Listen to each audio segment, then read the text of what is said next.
All right, that's going to be our station. You guys have been, especially for you, Scott, this is your first rescue mission. Talk to me about what's going through your head in that moment as tragedy is actively unfolding, and it also after the fact. We've had about a week now.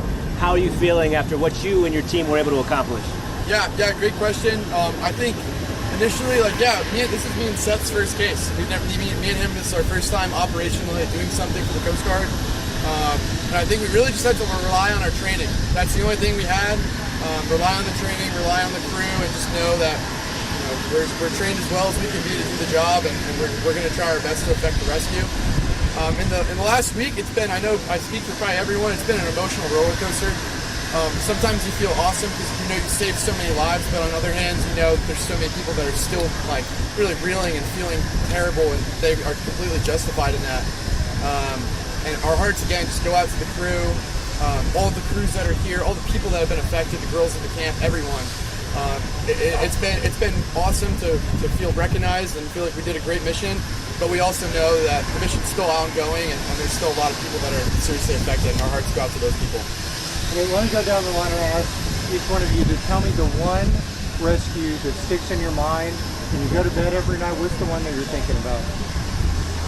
Yeah, I mean, they honestly all mean a lot to me. One. Yeah. Honestly, there was one little girl, I don't remember her name, but she was asking me if she could bring her stuffed animal if there was space in the helicopter, and the obvious answer was yes. That one sticks out because who am I going to say no? That one to me sticks out. So. Seth Reese, that's a really good question. A lot of us stay awake at night knowing what we could have not only done better, but obviously what we have done. Kind of what sticks out to me the most is I am a flight mechanic, so my main responsibility is a hoist operator in the back.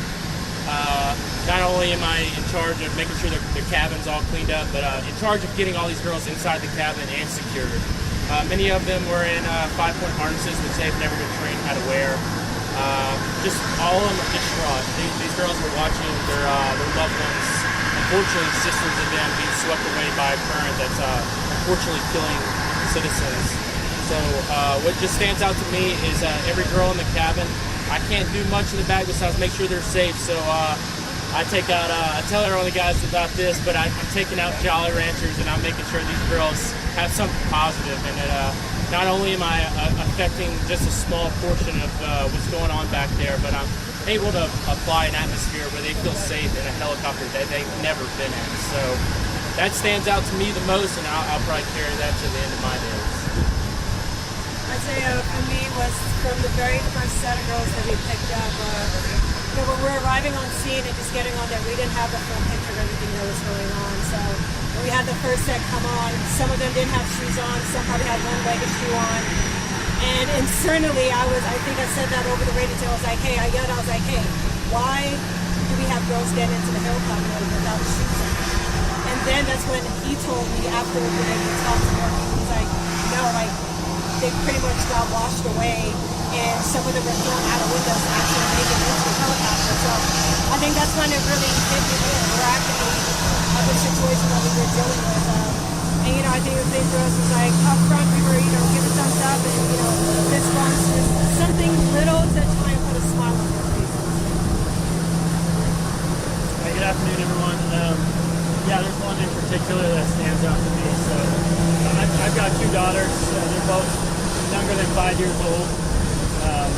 And there was one particular group of girls that ended up coming into the cabin. Seth was leading them there. And I see this girl in the back, kind of all the way back in the swimmer seat, which is in the very far right corner. I see she's got tears running down her face, and she's scared. Clearly, she may have just lost her sister. She may have just lost her friends. And I turn around and I give her a thumbs up, and I look in her eyes, and she looks back at me, and she gives me a thumbs up back, and musters very, very scared, but trying to be brave and a smile. And at that moment, I knew that I wasn't just moving people from one place to another, but I felt like a dad that was rescuing my daughters, and it was very, very impactful. Something that I I saw was the counselors really trying to keep those girls in spirits. Did you see those counselors, tend to those little girls as they were into the helicopters? I would say this real quick, Scott. When it comes to my experience with the counselors, a lot of attention was on Scott's side of the camp, but just there was a tremendous job on counselors on the older girls' side, where we're picking up on a little sandbar that was a little too heavy for some of the other helicopters. There was no EMS on the scene besides when the R-65 landed on that sandbar. Scott was obviously, you guys obviously know the story, but he's working incredible miracles over there and with counselors over there. But there's this one counselor that stands out, and she was the only one for these group of girls. And I believe there was at least 150 girls on this side of bar, and she's a trooper. I wish I know her name. I wish that she could reach out, but she knows who she is, and I think she's good with that. And she was just, every time I land and I asked for some more girls to take, she had them all ready for me to get to the cabin. And she was awesome. And the counselors, everyone likes to call the Coast Guard heroes, but there was counselors over there that gave her their lives. And we don't need to lose sight of that, and we do not need to forget that. And that girl was a hero in my eyes, and that's saying a lot, because we were picking up in the helicopter. But that's all I have to say. If you got something, Scott. Yeah, just super briefly. I know I've had a lot of the attention, which has been awesome and good to represent everyone. But there's definitely one instance I know. She reached out to me. I'm not going to say her name just because she hasn't told me that's okay to disperse it. But she reached out to me afterwards. She was super brave, 18, 19-year-old girl, being super tough as a counselor, keeping the girls safe. And she was kind of just keeping her arms around them, doing anything she could to protect them. And she broke down as soon as the helicopter landed, I think because she almost maybe felt like she could let her guard down. And rightfully so, right? It's a super stressful moment. I just told her, I was like, hey, I need you to be brave for like 10 more minutes until the girls are accounted for and they're in the helicopter and you guys landed at the landing zone. Because they're looking, as soon as I'm not with them or the counselors aren't with them, they're looking to her in the back of the helicopter for that strength. And it was, like, I literally watched her just wipe her tears, straight face, and they went to the helicopter. So again, like, super brave. Like, you can't expect a 19, 18-year-old person to do that. And she was doing that. So again, yeah, just absolute bravery of everyone involved, not just the rescuers, but everyone on the ground. So. Scott, go ahead. What about this community has stood out to you while you've been here for the last week?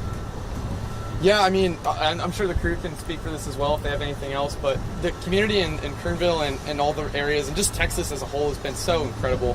What, like, love and support for everyone. Like, my family was driving in today, checking it out, and they were shocked with how many people are just giving out food, water, shelter, whatever it may be, just because that's what the community does.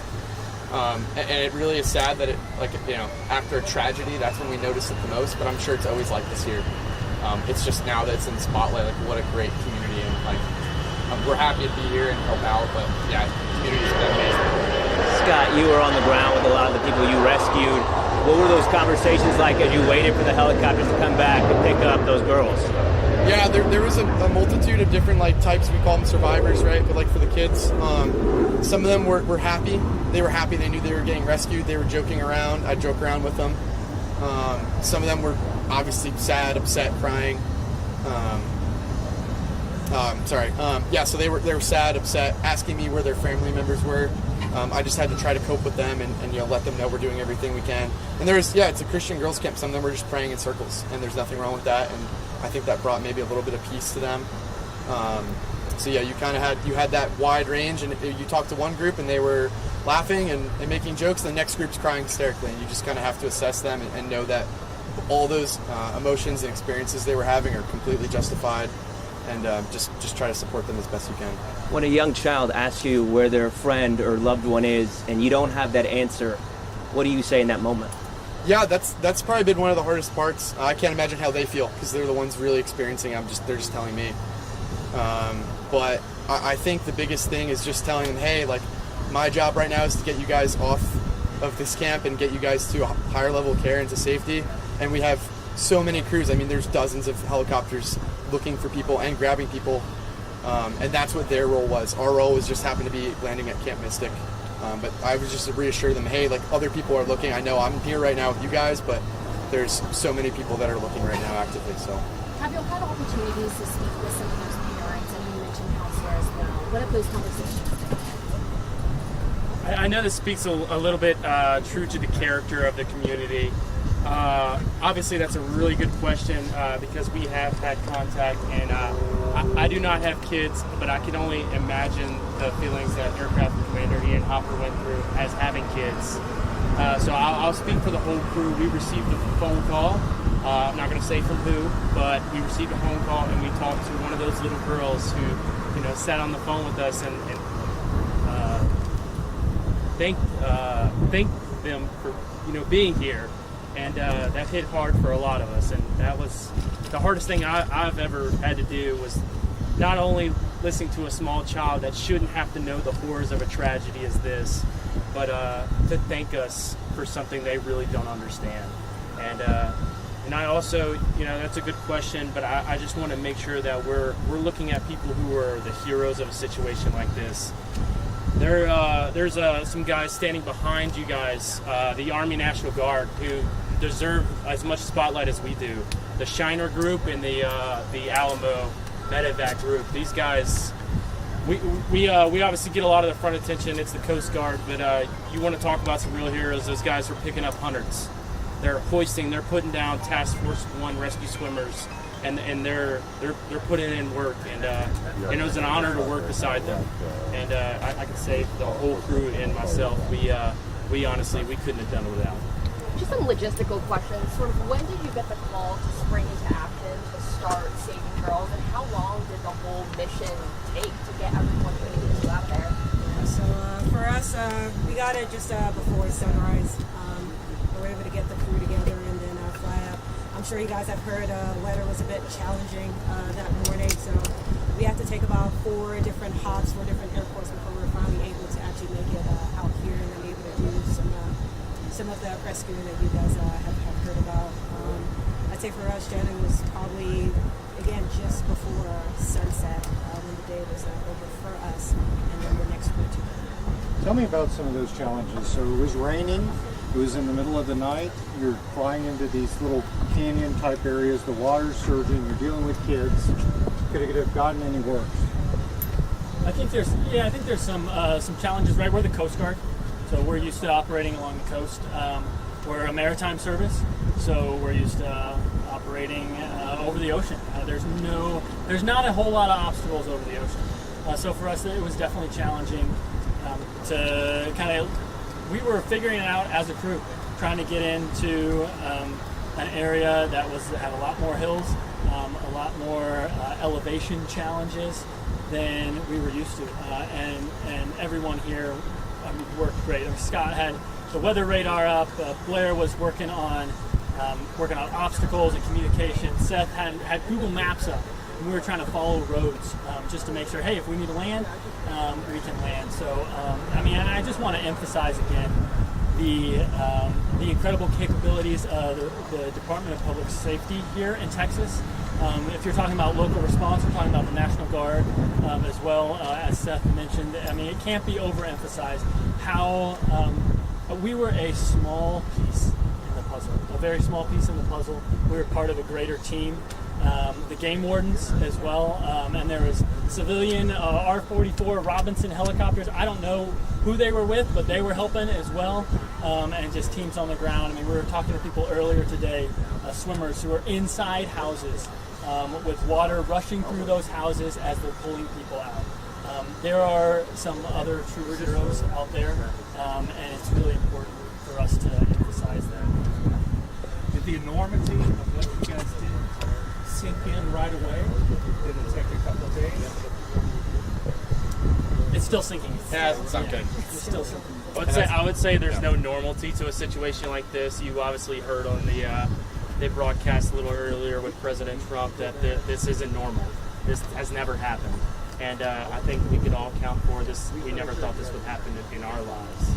And all we can say is a true testament to the community. Like we were questioned before, the community is strong. And we see it every time we're flying up there, and we see the thousands of people there on the riverbank sifting and looking and being a part of this tight-knit community.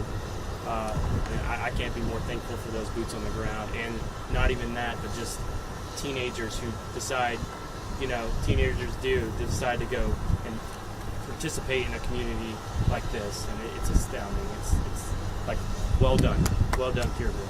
Oh, we have time for one more question. Officer Ruskin, this was your first mission. Seth's as well too. Yeah, just want to get that out there. Thank you. Congratulations to you both, and thank you so much. You said you can never expect something like this. Is this the type of thing you train for, and just what has this been like for you? Yeah, I mean, kind of what we train for is like the mission statement for the rescue swimmers is so others may live.